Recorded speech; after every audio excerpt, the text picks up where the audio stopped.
अभी आप ग्रह परिवर्तन, राशि परिवर्तन के बारे में बहुत कुछ सुन रहे होंगे, बहुत कुछ जान रहे होंगे और आप केवल इस चीज़ पे विचार कर रहे होंगे कि इसका प्रभाव क्या होगा।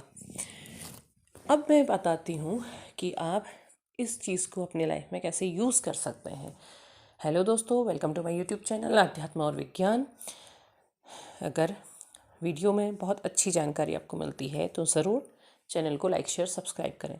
देखिए, आप ग्रहों के राशि परिवर्तन के बारे में सुन रहे होंगे, आपको ऐसे बहुत से वीडियो मिल रहे होंगे और आप ये देखने की कोशिश कर रहे होंगे कि अलग अलग राशि में इसका क्या प्रभाव होगा या क्या आपके लाइफ में होगा।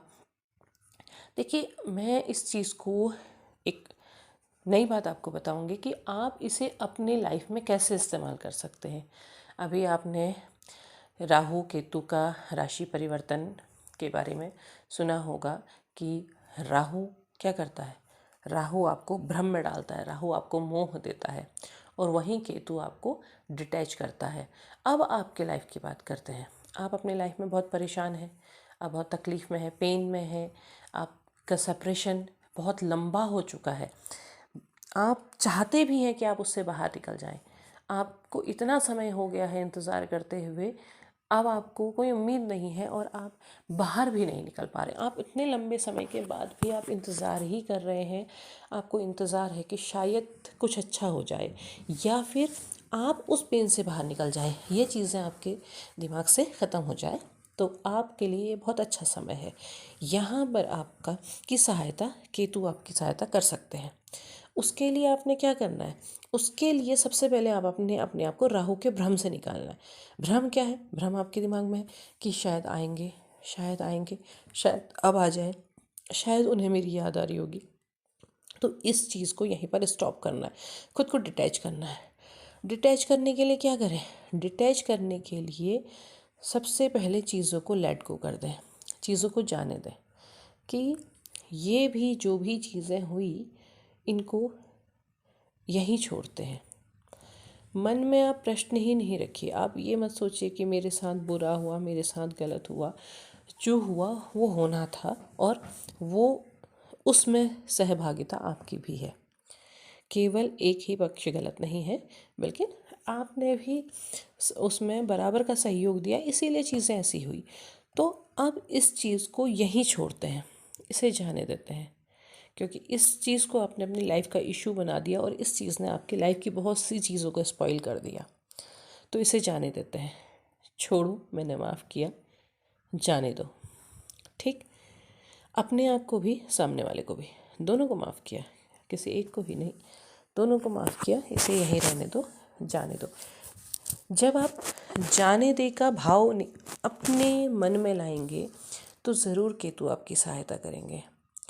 आप अपने ध्यान को दूसरी चीज़ों में लगाइए, दूसरी अच्छी चीज़ों में लगाइए। आपकी लाइफ में और भी बहुत सी चीज़ें हैं। और सबसे बड़ी बात, ट्विन फ्लेम के इल्यूज़न से बाहर निकलिए, क्योंकि उस चीज़ को भी जाने दें।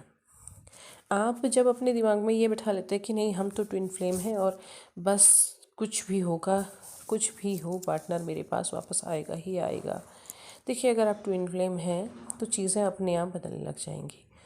उस चीज़ को भी जाने दें, क्योंकि आप उस चीज़ को पकड़ने की वजह से एक ही चक्र में फंसे रह गए हैं और उससे बाहर नहीं निकल पा रहे हैं। आप उसको छोड़ें, डिटैच होइए। एक दूसरे के बीच में जो आपकी जो एक एनर्जी की तार जुड़ी है उसे कट कर दीजिए, उसे छोड़ दीजिए, उसे रिलीज़ कर दीजिए। क्योंकि आप ये नहीं देख रहे हैं कि आपकी उस जो आपने एनर्जी वाइज जो आप जुड़े हुए हैं उसकी वजह से क्या हो रहा है। उसकी वजह से आपकी एनर्जी हर बार शक होती है, आपकी एनर्जी बहुत डाउन हो जाती है। आप उस एनर्जी को अगर समाप्त कर देते हैं तो आप दोनों के बीच में एक डिटैचमेंट आ जाता है। एक दूर होने से बेहतर क्या है कि आप उस चीज़ को लेट गो कर देते हैं, क्योंकि आपने वो परिस्थितियों को बदलना है। वो जो सर्कल आपके दोनों के बीच बना हुआ है, जो बार बार रिपीट हो रहा है, उस चीज़ से आप मुक्त हो जाते हैं। छूट जाना अलग हो जाने से ऊंचा होता है मुक्त हो जाना। मुक्त होने के बाद सारी चीज़ें बदलने लगती हैं। आप खुद को उससे मुक्त करके देखिए। आप जब उस चीज़ पर काम करते हैं, जब डिटैचमेंट पे काम करते हैं, तब आप अपने ऊपर काम कर पाएंगे बहुत अच्छे तरीके से। और आप केवल एक चीज़ क्या सोचते हैं कि बस अगर हम ये कर लेंगे तो मेरे हिसाब से काम होने लगेगा। उस मेरे हिसाब को भी आप अलग करिए ना, क्योंकि आपके हिसाब से या किसी के हिसाब से कुछ नहीं होना है। हिसाब होता है ईश्वर का, वो ऊपर वाले के हिसाब से सब कुछ होता है। तो आप सबसे पहले केवल और केवल डिटैच होइए। आप अगर चाहते हैं कि हाँ बहुत लंबा समय हो गया है और बहुत परेशान हो गए, इस चीज़ से दिमाग बाहर नहीं निकल रहा है, इस चीज़ से मुक्त नहीं हो रहा है, तो आप उस चीज़ को डिटैच कर दीजिए। डिटैचमेंट ट्राई कीजिए कि छोड़िए, इसे जाने दीजिए, जो हुआ सो हुआ। और अब क्या करना है, अब केवल खुद पर काम करना है। जब आप एक दूसरे के बीच की एनर्जी की जो तार है उसे जब काट देते हैं तो क्या होता है कि अब आपकी एनर्जी केवल आपके पास रहेगी। अब आप अपनी एनर्जी पे काम कीजिए कि जितने आपको गाइडेंस मिलता है कि आप ये कीजिए ये कीजिए, तब आप खुद पर काम करने लगेंगे, तब आपका दिमाग वहाँ उलझा नहीं रहेगा। और ये काम आप करना शुरू करेंगे तो ये बहुत अच्छा समय है। केतु आपकी सहायता करेंगे, केतु आपके सहायक हो जाएंगे। वो डिटैचमेंट ही कराते हैं। वो डिटैच आप होने लगेंगे तो वो आपकी इसमें सहायता करेंगे। आपका जो इल्यूजन्स, जो भ्रम आपके दिमाग में बना हुआ था, जो आप उलझे हुए थे, तो आप उन चीज़ों से मुक्त होने लगेंगे। और मुक्त होने लगेंगे तो खुद आप देखेंगे कि आप कितना हल्का महसूस कर रहे हैं, खुद आपको कितना अच्छा महसूस हो रहा है, कितना आपको लग रहा है कि जो बोझ आपके ऊपर था अभी तक वो आपका उतर गया है और आप शांत महसूस करेंगे। तो ये आपके लिए बहुत अच्छा समय है। अगर आप ये कर पाते हैं तो आपको इसमें बहुत सहायता मिलती है और आप एकदम शांत हो जाएंगे। तो उम्मीद है वीडियो पसंद आया होगा। पसंद आया हो लाइक शेयर सब्सक्राइब करें, कमेंट बॉक्स में अपने विचार ज़रूर साझा करें। तब तक के लिए धन्यवाद।